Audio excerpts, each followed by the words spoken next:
Propagate करके समाज को बांटने के लिए भारतीय जनता पार्टी करती है। बहुत नुकसान जो है वो कांग्रेस के लोगों का खुलेआम किया गया। बदलाव का जो है वो मन लोगों ने, हरियाणा की जनता ने बना रखा था। उस व्हाट्सएप में ये साफ कहा गया है कि कांग्रेस ये सारी सीटें जीती। उन 14 सीटों की जानकारी कैसे हुई कि यही 14 सीटें कांग्रेस हारेगी? 14 सीटों की हारने की वजह से कांग्रेस की सरकार हरियाणा के अंदर नहीं बन पाई। राठौर साहब क्या कुछ बताना चाहेंगे? एक कमेटी बनाई गई है, 8 मेंबरी कमेटी। किस चीज को लेकर एक कमेटी बनाई गई है और कांग्रेस के ये 8 मेंबर अब आने वाले एक हफ्ते में क्या कुछ करने जा रहे हैं? देखिए मीठा साहब, चुनाव के नतीजे आ चुके हैं। हर एक पार्टी जो है वो अपने चुनावी समीक्षा जो है वो चुनाव के नतीजों के बाद करती है। उसी संदर्भ में हरियाणा प्रदेश कांग्रेस कमेटी के द्वारा 8 सदस्यों की कमेटी का गठन किया गया है। चुनाव में ये भी देखने को मिला कि पार्टी के ही लोगों के द्वारा बहुत नुकसान जो है वो कांग्रेस के लोगों का खुलेआम किया गया। हरियाणा में कांग्रेस की इतनी करारी हार हुई है, उम्मीद नहीं थी कांग्रेस को कि इस तरह से बीजेपी पूर्ण बहुमत की सरकार बना जाएगी। इस हार के ऊपर भी समीक्षा हुई है कि क्या कुछ कारण रहे, क्या कुछ आपको लगता है कि पार्टी का संगठन का ना होना ये भी एक मेन कारण रहा? लेकिन कांग्रेस कोर्ट में गई है गड़बड़ी को लेकर, लेकिन कोर्ट ने सीधे तौर पर कहा कि ये सब कुछ गलत है। हर बारी हार का टिकड़ा ईवीएम पर फोड़ा जाना तो सही नहीं है। ये देखिए, किसी भी चीज़ को प्रूव करने के लिए सबूत चाहिए। कुछ एक बीजेपी के नेता और कांग्रेस के भी काफी नेता, हालांकि कांग्रेस के नेता सामने आकर नहीं कहते, लेकिन दबी जबान में उन्होंने ये जरूर माना है, जिस तरह से बीजेपी के नेता खुलेआम भी कह रहे हैं कि जाट कम्युनिटी से आने वाला जो सीएम फेस था, भूपेंद्र सिंह हुड्डा, दीपेंद्र सिंह हुड्डा, उनको लोगों ने पसंद नहीं किया। इस पर भी कुछ है सच्चाई? देखिए, मैं इन चीज़ों में के अंदर कभी ना मैं विश्वास करता हूँ, और ये सब चीज़ें जो हैं वो सोशल मीडिया के माध्यम से प्रोपोगेट करके समाज को बांटने के लिए भारतीय जनता पार्टी करती है। इसका विपक्ष का नेता कौन होगा? क्या नया संगठन बनाया जाएगा आने वाले दिनों में? देरी क्यों हो रही है? 15 साल कांग्रेस विपक्ष में रही, अभी भी संगठन नहीं बन पा रहा। बेटा साहब, अब तो विपक्ष का नेता तो पार्टी हाईकमान ही तय करेगी। उस पर मुझे लगता है कि मेरा जवाब देना ठीक नहीं है, और होना चाहिए जल्दी, और संगठन का भी निर्माण जो है वो जल्दी। तो अब जो 8 मेंबरी कमेटी बनाई गई है, आपको किसी का फोन आया पूर्व सीएम भूपेंद्र सिंह हुड्डा का, या किसी से बात हुई आपकी कि कब से इस पर काम किया जाएगा? क्योंकि एक हफ्ते में रिपोर्ट सौंपनी है आप लोगों ने। हुड्डा साहब ने कल मुझसे टेलीफोन पे मुझे बताया था कि मुझे इस कमेटी का सदस्य बनाया गया है।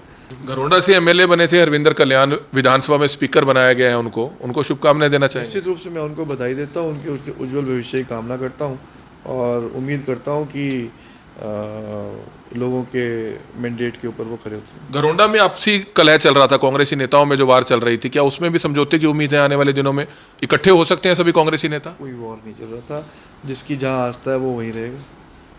हरियाणा में हाल ही में हुए विधानसभा चुनाव में जहां एक तरफ कांग्रेस को उम्मीद थी कि वे सरकार बनाने जा रहे हैं, लेकिन हुआ उससे उल्टा। बीजेपी जो है पूर्ण बहुमत से जो है सरकार बना चुकी है, अपने मंत्रिमंडल का गठन कर चुकी है। हालांकि इस बार फिर से जो ठिकरा है वो कांग्रेस द्वारा ईवीएम मशीनों पर जरूर फोड़ा गया था। लेकिन अब अगर बात करें तो कांग्रेस ने अभी कुछ ही देर पहले एक अहम कमेटी बनाई है जिसमें 8 सीनियर कांग्रेसी नेताओं को, हरियाणा के कांग्रेसी नेताओं को रखा गया है। इसमें क्या कुछ उस कमेटी में एक हफ्ते में रिपोर्ट तय होनी है, वो ये रहेगा कि ईवीएम पर जो गड़बड़ी के आरोप थे, ये अपनी पार्टी के ही कुछ कांग्रेसी नेताओं ने जिस तरह से अपने कैंडिडेट्स को हराने का काम किया, या और भी जिस तरह के जो काम हुए उसको लेकर जो है साफ तौर पर जो है 8 मेंबरी कमेटी में कौन कौन है हमको बताना चाहेंगे। करण सिंह दलाल है, एक्स मिनिस्टर है।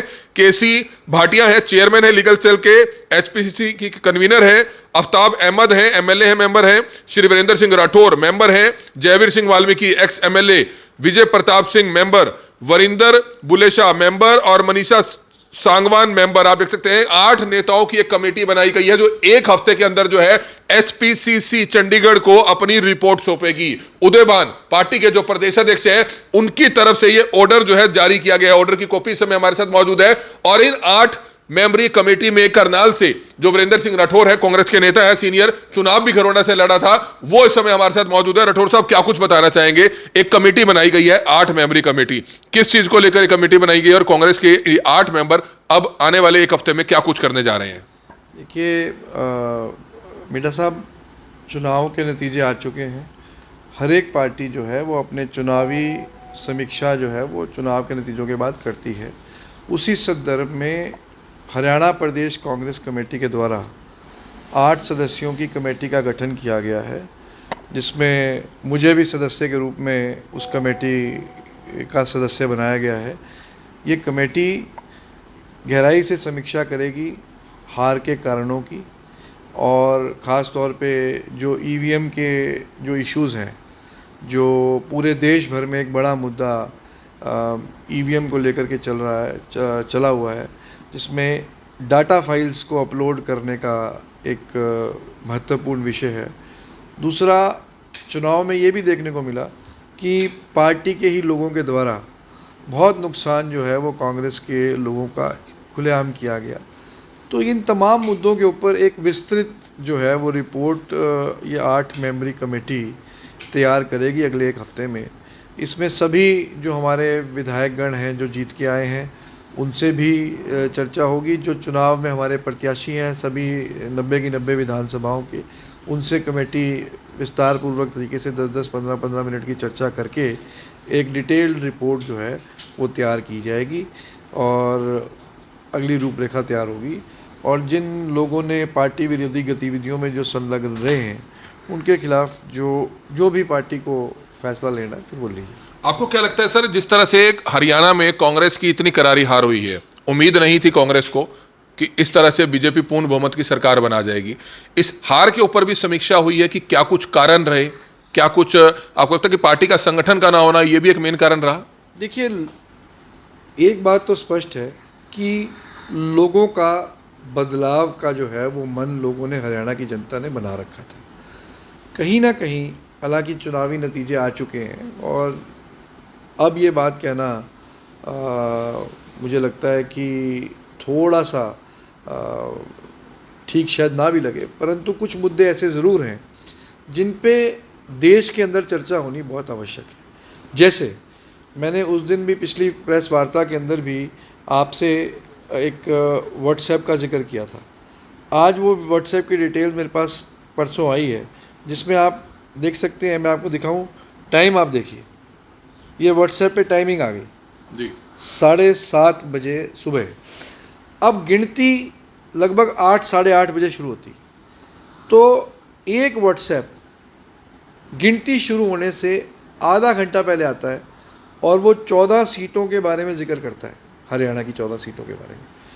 और उस व्हाट्सएप में ये साफ कहा गया है कि कांग्रेस ये सारी सीटें जीत रही है, पर डाटा फाइल्स को अपलोड करके इन 14 सीटों के रिजल्ट्स को मैनिपुलेट कर दिया गया है। मैं ये नहीं कह रहा हूँ कि इसके अंदर पूरी सच्चाई हो, परंतु ये एक ऐसा प्रश्न चिन्ह ज़रूर खड़ा करता है कि किसी भी व्यक्ति को गिनती शुरू होने से आधा घंटा पहले उन 14 सीटों की जानकारी कैसे हुई कि यही 14 सीटें कांग्रेस हारेगी, और यही 14 की 14 सीटें कांग्रेस हारी, और इन्हीं 14 सीटों की हारने की वजह से कांग्रेस की सरकार हरियाणा के अंदर नहीं बन पाई।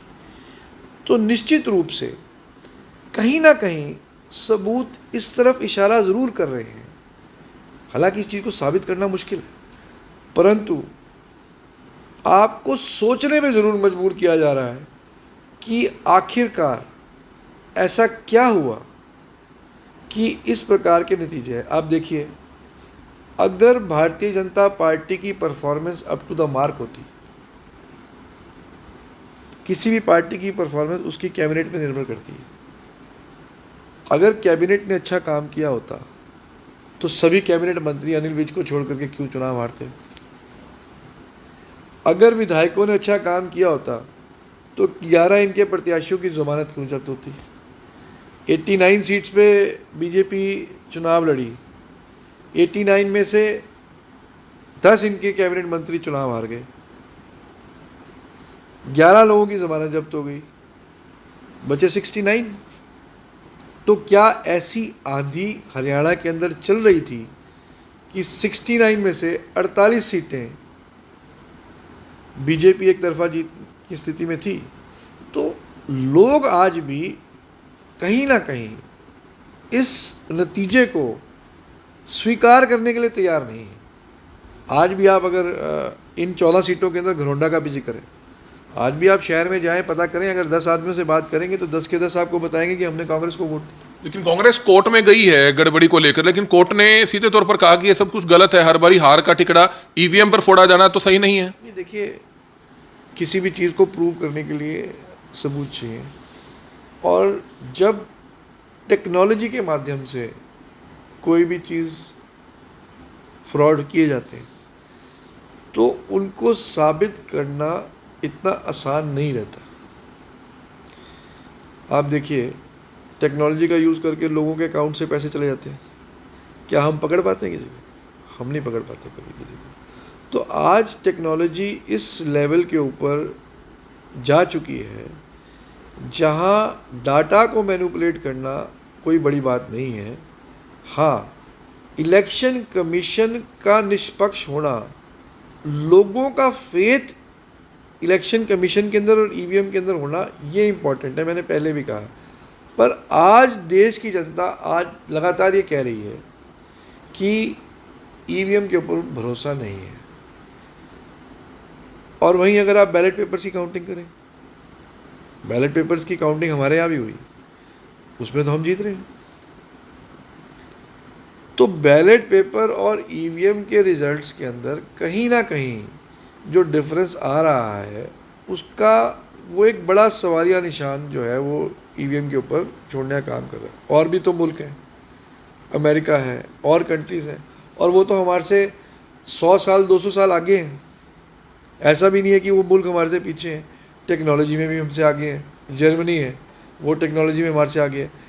तो वो लोग भी क्यों इसका इस्तेमाल नहीं कर रहे?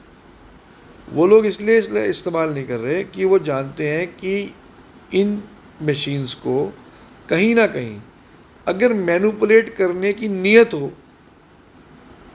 तो इनको आसानी से किया जा सकता है। एलोन मस्क ने एक बड़ा प्रश्न जो है वो आज पूरे दुनिया के सामने रखा। अब एलोन मस्क तो मुझे लगता है कि टेक्नोलॉजी के मामले में आज उन्होंने एक पूरे विश्व में एक बड़ा कीर्तिमान स्थापित किया है।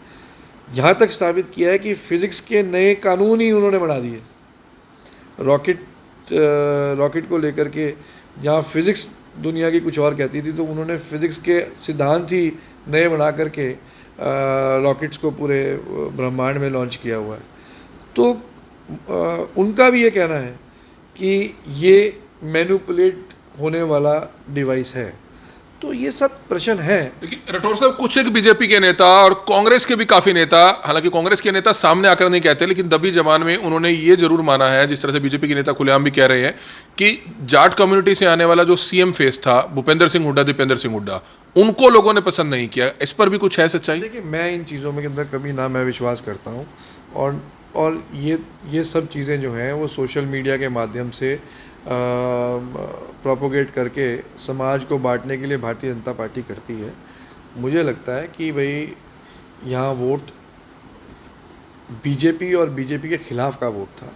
जो लोग बीजेपी से त्रस्त थे, नीतियों से त्रस्त थे, किसान वर्ग बीजेपी की नीतियों से त्रस्त था, उसमें हर एक जाति का किसान था, तो वो मैंडेट छोटा व्यापारी बीजेपी के खिलाफ था, तो उनकी नीतियों से त्रस्त था। तो जाट नॉन जाट का सवाल जो है वो मुझे लगता है कि भाई वो बेईमानी सवाल है, और जानबूझ के इन मुद्दों को, असली मुद्दों के ऊपर देश ना आए जिससे डेमोक्रेसी को मजबूती मिले, उन मुद्दों को भटकाने के लिए इस प्रकार के मुद्दों को प्रोपोगेट। कांग्रेस का विपक्ष का नेता कौन होगा? क्या नया संगठन बनाया जाएगा आने वाले दिनों में? देरी क्यों हो रही है? 15 साल कांग्रेस विपक्ष में रही, अभी भी संगठन नहीं बन पा रहा। बेटा साहब, अब तो विपक्ष का नेता तो पार्टी हाईकमान ही तय करेगी, उस पर मुझे लगता है कि मेरा जवाब देना ठीक नहीं है, और होना चाहिए जल्दी, और संगठन का भी निर्माण जो है वो जल्दी। तो अब जो 8 मेंबरी कमेटी बनाई गई है, आपको किसी का फोन आया पूर्व सीएम भूपेंद्र सिंह हुड्डा का, या किसी से बात हुई आपकी कि कब से इस पर काम किया जाएगा? क्योंकि 1 हफ्ते में रिपोर्ट सौंपनी है आप लोगों ने। हुड्डा साहब ने कल मुझसे टेलीफोन पे मुझे बताया था कि वो मुझे इस कमेटी का सदस्य बनाया गया है। कल मुझे टेलीफोन के माध्यम से जानकारी दी गई थी। आज ही मैंने ऑर्डर की कॉपी देखी है, और जो भी पार्टी की इंस्ट्रक्शंस होगी अगले 7 दिन में ऑर्डर के हिसाब से एक रिपोर्ट तैयार करनी है, तो जल्दी पार्टी की इस पे मीटिंग होगी और रिपोर्ट तैयार होगी। घरोंडा से एमएलए बने थे हरविंदर कल्याण, विधानसभा में स्पीकर बनाया गया है, उनको शुभकामनाएं देना चाहिए। निश्चित रूप से मैं उनको बधाई देता हूँ, उनके उज्जवल भविष्य की कामना करता हूँ, और उम्मीद करता हूँ कि लोगों के मैंडेट के ऊपर वो खड़े होते हैं। घरोंडा में आपसी कलह चल रहा था, कांग्रेसी नेताओं में जो वार चल रही थी, क्या उसमें भी समझौते की उम्मीद है? आने वाले दिनों में इकट्ठे हो सकते हैं सभी कांग्रेसी नेता? कोई वॉर नहीं चल रहा था, जिसकी जहाँ आस्था है वो वहीं रहेगा। तो इस रिपोर्ट में कुछ एक लोगों के नाम आ सकते हैं जिन्होंने हराने की कोशिश की? देखिए, अब क्योंकि मैं इस कमेटी का मेंबर हूँ, तो मैं घरोंडा के बारे में तो रिपोर्ट की चर्चा नहीं करूँगा, तो वो तो दूसरे मेंबर ही करेंगे जो भी चर्चा करेंगे। तो घरोंडा की रिपोर्ट मैं नहीं तैयार करूँगा, क्योंकि मुझे मेंबर बनाया गया, तो वो ठीक नहीं लगता कि मेरे द्वारा कुछ रिपोर्ट तैयार की जाए। वो तो कमेटी जो तय लेकिन अगर रिपोर्ट में कुछ एक लोगों के नाम आते हैं अलग अलग सीटों पे जिन्होंने कांग्रेस के ही उम्मीदवार को हराने की कोशिश करी, वो खुलेआम चले, तो क्या कुछ फैसला पार्टी ले सकती है? देखिए, इस कमेटी का कार्य तो सबसे बात करके एक रिपोर्ट तैयार करना है, और फिर जो पार्टी हाईकमान तय करेगी वो सबको मानना पड़ता है। तो बिल्कुल आप देख सकते हैं हरियाणा में विधानसभा चुनाव जो हुए उसके बाद कांग्रेस की जो हार हुई उसके बाद जो है 8 मेंबरीय कमेटी जो है बनाई गई है, जो एक हफ्ते के अंदर अपनी रिपोर्ट जो है एचपीसीसी चंडीगढ़ को जो है सौंपने वाली है, यानी कि हरियाणा कांग्रेस को जो है सौंपने वाली है, जिसमें 8 मेंबरीय कमेटी में सीनियर नेता कांग्रेसी नेता है, जिसमें से वीरेंद्र सिंह राठौर भी एक है, और उनसे हम जो है इस समय बातचीत करते हुए नजर आ रहे थे। कमल मिड्डा, करनाल ब्रेकिंग न्यूज, करनाल।